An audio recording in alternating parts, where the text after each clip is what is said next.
Magandang araw po, welcome po sa aking channel, Love9 TV. Patalasasan po, meron po ba kayong mga properties na napapabayaan or non-performing assets? Plan nyo yung ibenta, pero wala kayong oras sa pagbibenta nito. Kung ito'y pagkakatiwala nyo po sa amin, tago lang po kayo sa aking numero, usap po tayo, gawan ko po ng video for free.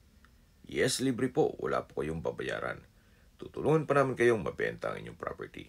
Kami na po bala sa marketing, sa boosting or paid ads. Even sa tripping, hindi na po kayo mapapagod sa pag-entertain ng mga buyers. Kami na po bala sa lahat. Tawag lang po kayo. Nandito po tayo ngayon sa Tagaytay, Nasugbu Highway, kung saan meron po tayong bagong video presentation, isang 3-story commercial building. May lot area po ito na 359 square meters. Ito po'y titulado, buhay po ang may-ari, kaya wala po kayong maging problema sa documentation o sa transfer ng title.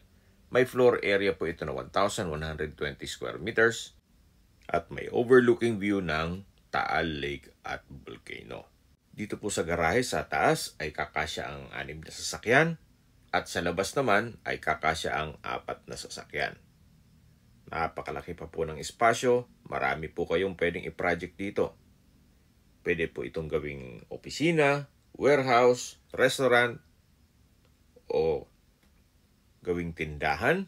At maganda rin pong gawin itong coffee shop. Gawa ng meron pong view deck.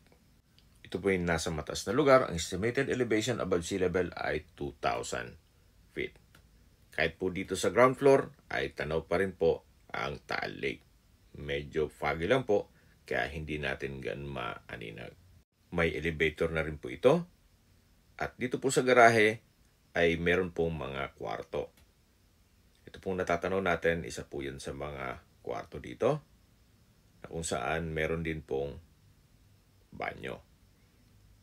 At ito po yung entrada. At dito naman po sa kabila, ganun din po. Meron ding kwarto na kung saan malaki din ang espasyo nito. Sa dulo po ay may kusina. Dito naman po sa gilid ay may bar, then yung pintuan ay diretso yan kung saan tayo galing kanina. Then meron pong hagdan, at mula po dito sa hagdan, may mga kwarto pa papunta dyan sa dulo at dun sa baba. So marami pong mga kwarto dito sa ground floor. Ito pong handrail ay stainless. Samahan niyo po ako, akyat po tayo. So nandito na po tayo sa second floor.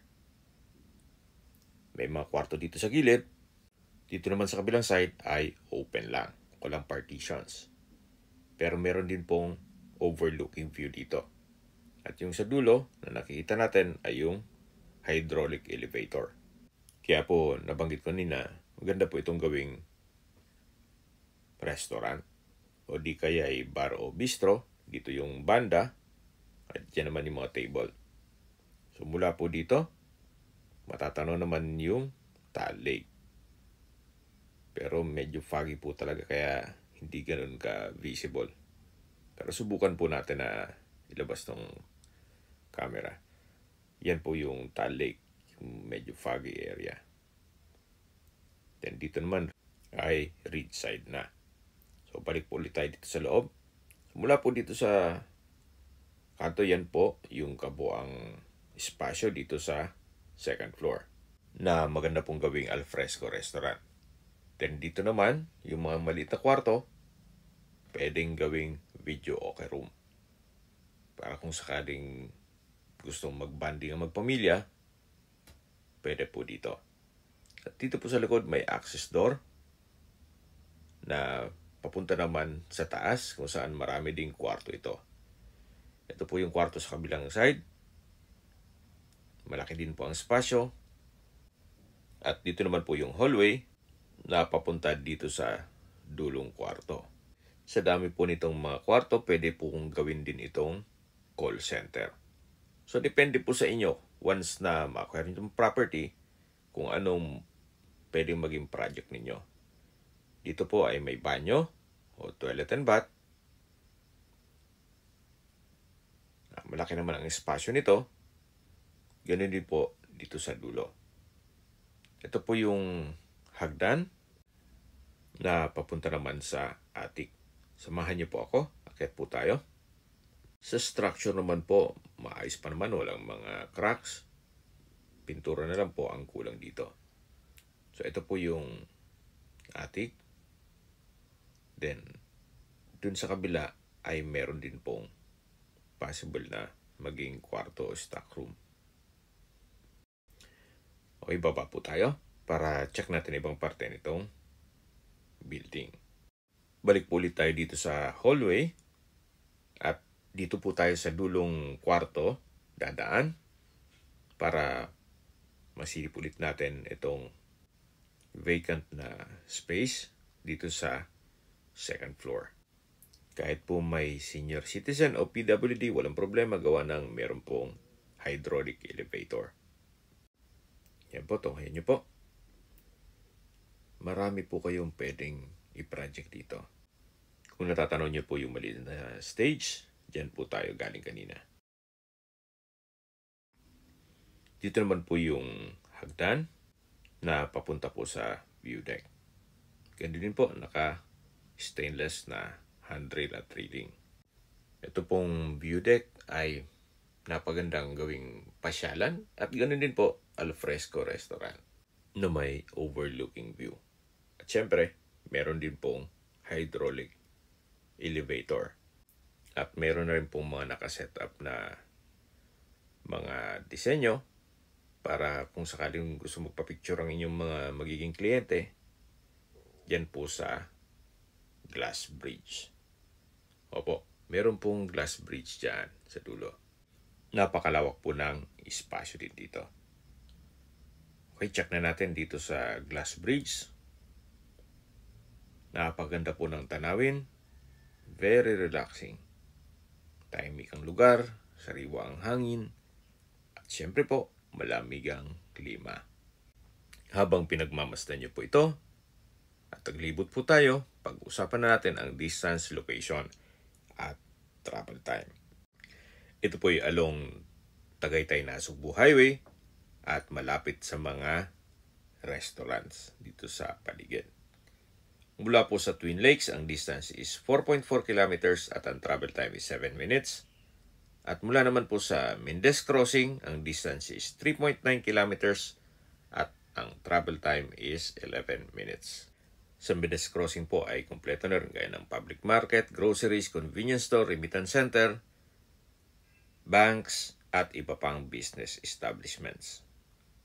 Mula naman po sa Tagaytay Rotonda, ang distance is 9.3 kilometers at ang travel time is 24 minutes. Sa Tagaytay Rotonda po ay kumpleto rin gaya ng malls, hotels, restaurants, banks, schools, church, at hospital. Yan po yung lagi kong binabanggit sa inyo na dapat nyo i-consider sa paghanap ng property, yung meron pong malapit na hospital. Hindi ko naman po sinasabing sakitin kayo, yan naman po ay for emergency purpose lang naman.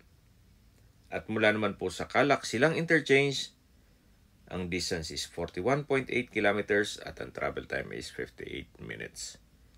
Ang Calac po ay connecting South Luzon Expressway, Skyway, all the way to North Luzon Expressway at ibang parte ng Metro Manila. Kaya mas mapapabilis na po ang biyahe mula Manila papunta dito sa Tagaytay. At mula naman po sa Manila o sa airport, ang distance is 66.2 kilometers at ang travel time is 2 hours and 10 minutes. So mga nag-skip po ng video, summarize ko lang po, ito pong property ay may lot area na 359 square meters. Ito po ay titulado. Meron po ditong 3 palapag na building na may floor area na 1,120 square meters. Meron din pong hydraulic elevator at dito po sa loob ay kakasya ang 6 na sasakyan. Then sa labas naman po ay 4 na sasakyan. Okay, sa presyo na po tayo. Binibenta po ito ni owner sa halagang 30 million pesos.